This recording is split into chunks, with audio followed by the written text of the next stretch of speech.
तो बेटा A1 की वैल्यू हो गई 1, B1 की हो गई -1, C1 की हो गई -1, A2 की वैल्यू हो गई 3, B2 की वैल्यू हो गई -3, C2 की वैल्यू हो गई -16।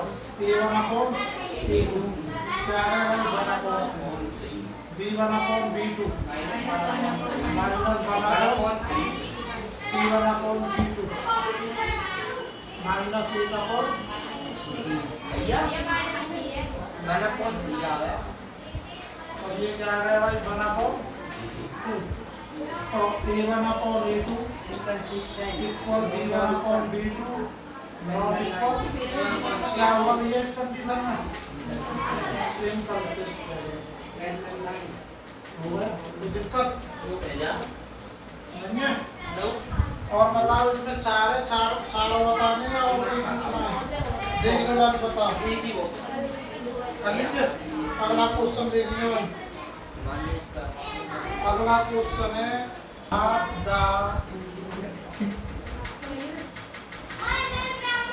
पैरामीटर ऑफ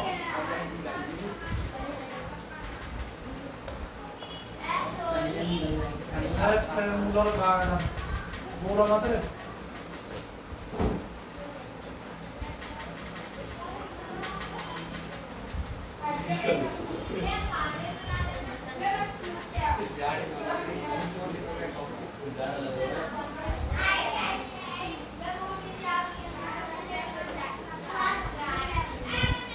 छुट्टी करते करेंगे 15 मई 15 मई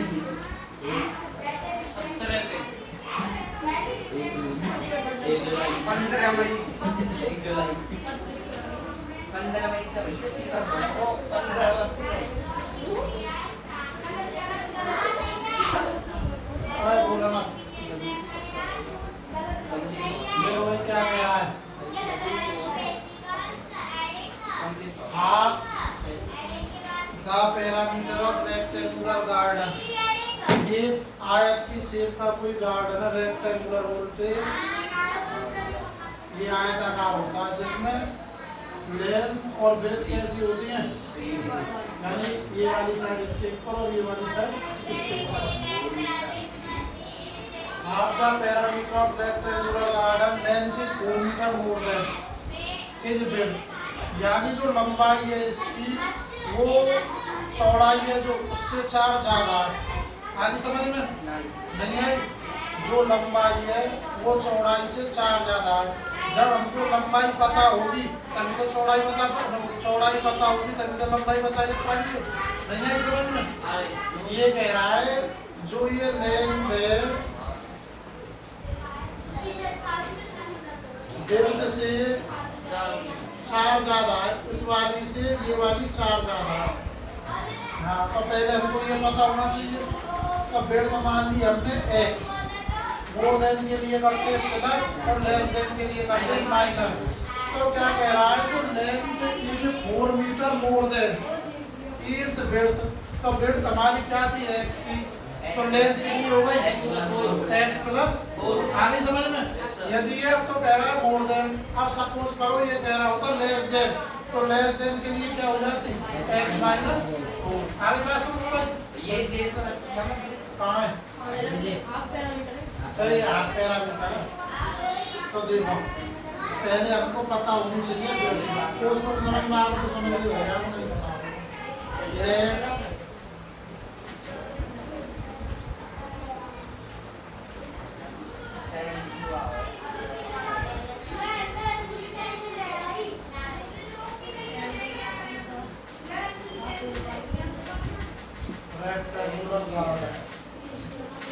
ब्रेड्थ क्या मान ली भाई हमने x। तो लेंथ की क्या कहा उसने कि जो लेंथ है वो ब्रेड्थ से कितनी ज्यादा है भाई 4 ज्यादा है। तो क्या हो गई x प्लस 4। आ गया समझ में? तो क्या कह रहा है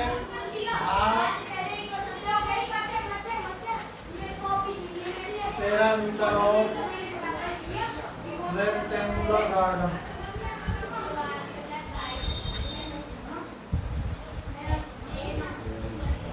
तो पैरामीटर ऑफ रेक्टेंगुलर गार्डन का फॉर्मूला बता, कौन कौन बता रहा है कि क्या होगा पैरामीटर ऑफ रेक्टेंगुलर?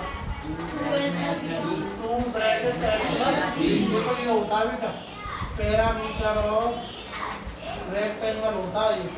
अब यहाँ किसकी बात कर रहा है? हाफ की। तो इसका आ गया भाई समझ में? अब half parameter of rectangular garden इसमें दिया हुआ था कितना था? 36 मीटर। ये लिख दिया 36। ये 2 से 2 कैंसिल। n कितनी थी हमारी? x plus 4। b कितनी थी भाई? x 2x प्लस 4 प्लस का 4 इधर आके किसका हो जाएगा?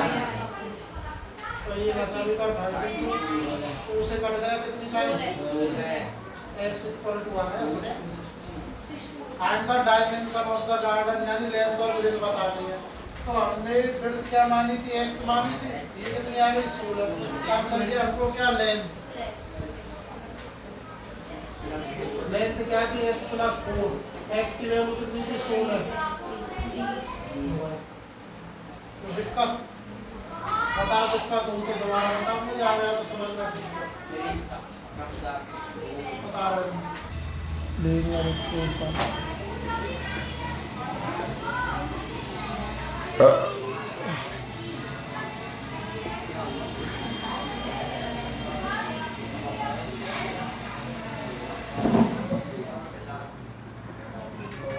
ओए बहुत देर रह गई है मोटे बोलते बोलते।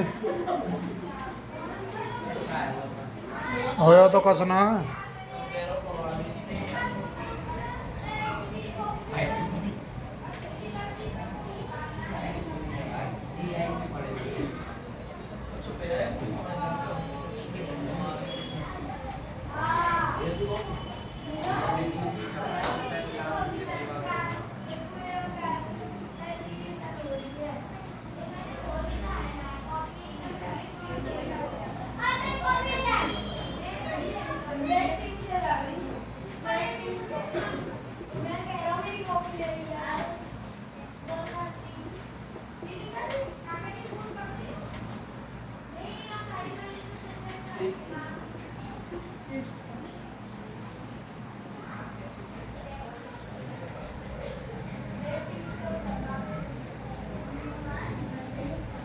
देखो भाई फर्स्ट पॉइंट है क्या है?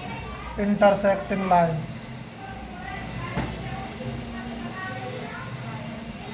देखो एक इक्वेशन तो दी हुई है ना, इंटरसेक्टिंग लाइन बतानी हो हमको या पैरेलल लाइन बतानी हो या कोई इनफाइनाइटली मैनी सॉल्यूशन बताना हो, कंसिस्टेंट बताना हो, इनकंसिस्टेंट बताना हो, तो उसके लिए ज़रूरी है हमारे पास लीनियर इक्वेशन कितनी होनी चाहिए?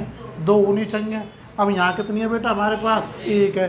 एक तो उसने हमको दी हुई है पहले से ही कि 2x plus 3y minus 8 equal to 0। अब तुमको ये पता होनी चाहिए कि इंटरसेक्टिंग लाइन की कंडीशन क्या होती है। बताओ कंडीशन क्या है? a1/a2 not equal b1/b2। तो हमको जो दूसरी कंडीशन लेनी है, एक इक्वेशन तो है हमारे पास, तो दूसरी इक्वेशन हमको ऐसी लेनी है जिसको ले a1/a2 नॉट इक्वल b1/b2 हो। देखो जैसे कि ले सकते हैं 3x माइनस 9y। तो देखो ये तो हो गया 2/3 और ये हो गया 1/3। तो हो गया a1/a2 नॉट इक्वल b1/b2। ऐसे ही तुम कोई भी इक्वेशन ले सकते हो अपने मन से। आगे बात समझ में? जैसे मैंने तो लियो बेटा 3x और 9y लियो, ऐसे ही तुम कुछ भी ले सके, पर a1/a2 बराबर b1/b2 नहीं होना चाहिए, नॉट इक्वल होना चाहिए। यानी a1/a2 और b1/b2 नॉट इक्वल होने चाहिए। आगे समझ में? और लेके दिखाऊं? जो क्वेश्चन में दिए ये तो लेनी है। और देखो जैसे ये वाली तो लेनी है जो क्वेश्चन में दे रखी है, इसकी तो उसने बोला ही है। और ले लेते हैं, देखो जैसे 9x plus 15y plus 10 equal to 0। तो देखो a1/a2 हो गया 2/9, b1/b2 हो गया 3/5। तो ये दोनों इक्वल है नहीं है, तो कैसी लाइन हो गई? इंटरसेक्टिंग। आ गया भाई समझ में? और लेके दिखाओ एक आध। तो दूसरा पॉइंट देखेंगे भाई क्या है? पैरेलल लाइंस कब होती हैं बताओ फटाफट।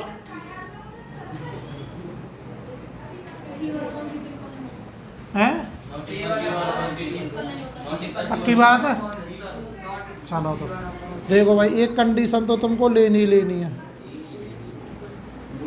क्या होती है बेटा condition? A1/A2 equal B1/B2 not equal C2। बताओ क्या लूँ? बोलो तो मैं अब जब ही लूँगा मैं जो second condition. 4x plus 6y equal to 0। देखो 2/4 A1 और A2, A1/A2 1/2 हो गया, और यहाँ भी क्या होगा 3/6, ये भी क्या हो जाएगा तो हो गई। और लो एक और, चलो 2x plus 3y minus 8 equal to 0। बताओ बहन जी कौन बोल रहा है? बोलो जल्दी। 6x प्लस 9y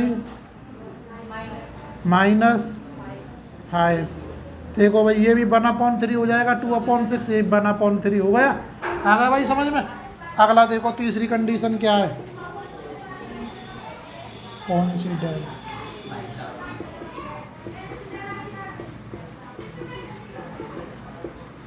बताओ भाई कौन सी डेड लाइन कौन सी होती हैं? तीनों इक्वल होती हैं। तो देखो 2x plus 3y minus 8 equal to 0, ये तो लेनी है। अब बताओ क्या लें? 4x हैं 6y माइनस क्या 16 इक्वल टू 0। अब एक ये बताएंगे बहन जी, देखो 2/4 क्या हो गया 1/2, 3/6 भी क्या हो गया 1/2, 8/16 भी क्या हो जाएगा 1/2। अब एक ये बताएंगे, बताओ बहन जी फटाफट। 6x प्लस 9y माइनस 24, सही है भाई। 1/3 उतारो फटाफट, रोक दो। एक क्वेश्चन और बचा, minus y plus 1 equal to 0 and 3x plus 2y minus 12 equal to 0। The coordinate of the vertex of the triangle formed by these lines and the x axis and shaded the triangular. देखेंगे भाई दो एक case दी हुई है, एक तो ये दी हुई है, दूसरी दी हुई है 3x plus 2y minus 12 equal to 0। तो ये हो गई x minus y equal to minus का 1, और ये होगी भाई 3x plus 2y equal to 12। कोई दिक्कत है भाई? तो क्या बताया था, एक बार तो x इक्वल टू 0 लेना है और एक बार y इक्वल टू 0 लेना है। तो put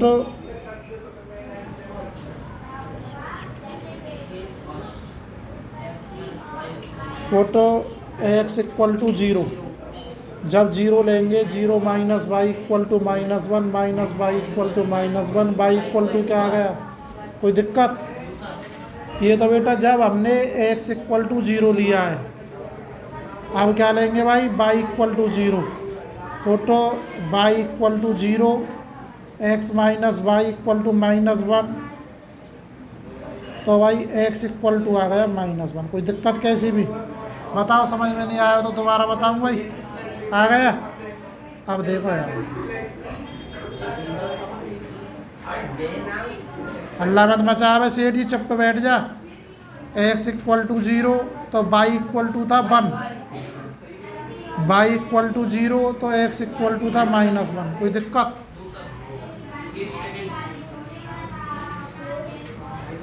three x plus 2y equal to 12, एक बार x इक्वल टू 0, एक बार y equal to 0। 3 into 0 plus 2y equal to 12, 0 plus 2y equal to 12, 2y equal to 12, और ये कट गया 6 टाइम। कोई दिक्कत भाई? 3x plus 2y equal to 12, ये हमने x इक्वल टू 0 लिया था। अब बेटा y इक्वल टू लेंगे, put y equal to 0, 3x 2 into 0 equal to 12, 3x plus 0 equal to 12, 3x और ये कट गया कितने time, 4 time, x equal to क्या आ गया 4। बताओ कोई दिक्कत हो तो इतने में आ गया इतना समझ में।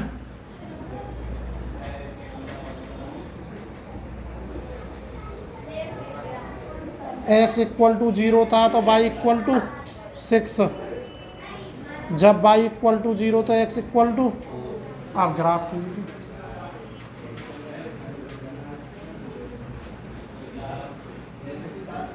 ये हो गया ऑरिजिन 0, 0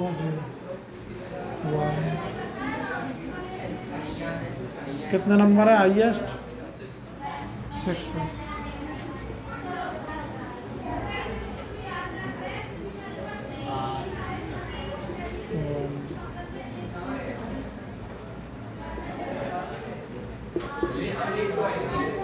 है। क्यों है, क्या करूं मत आइयो।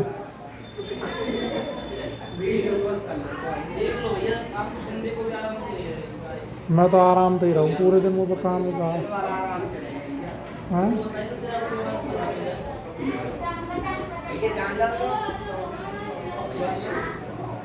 कहा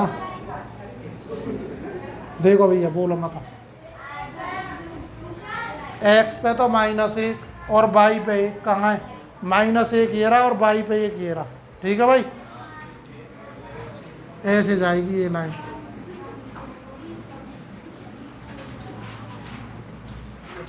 कोई दिक्कत। तो यहाँ चलो दूसरी और खींच देते फिर देखेंगे। यहाँ x पे 4 y पे 6, x पे 4 और y पर 6 ये रहा, ये हो गया। कोई दिक्कत है भाई बताओ, हो तो कोई दिक्कत हो तो यहाँ क्या हो गया, x पे -1 था और यहाँ क्या थी 0, यहाँ क्या था 0 और y पे क्या था 6, यहाँ क्या था x पे 4 y पे 0। अब देखो ये जो इंटरसेक्ट पॉइंट है ये क्या होगा, इससे भी x y के पॉइंट निकलते हैं। तो देखो लाइन ड्रॉ कर लो इस तरीके से, ये आ रहा है 3 पे। जब तुमको ग्राफ मिलेगा ना, ग्राफ का पेज पेपर में, तो उसमें तो डायरेक्ट मालूम पड़ जाएगा भैया हमें ग्राफ थोड़ी है कि कितने को डिफरेंस है, ऐसे ना पता पड़े। पर जहाँ इंटरसेक्ट करे, बोला मत, जहाँ ये दोनों लाइन आपस में इंटरसेक्ट करती है वही हमारी x y की वैल्यू होती है। जैसे ये वाला पॉइंट तो हो गया हमारा y का, और ये यहाँ कहाँ मिल रहा है 2 पर, तो ये होगा इसके 2, आया भाई समझ में ना आया। अब क्या कह रहा है, इस पे ये रहा है यहाँ तक है, हो गया। बताओ दिक्कत हो तो दोबारा बताओ, नहीं तो क्वेश्चन खत्म।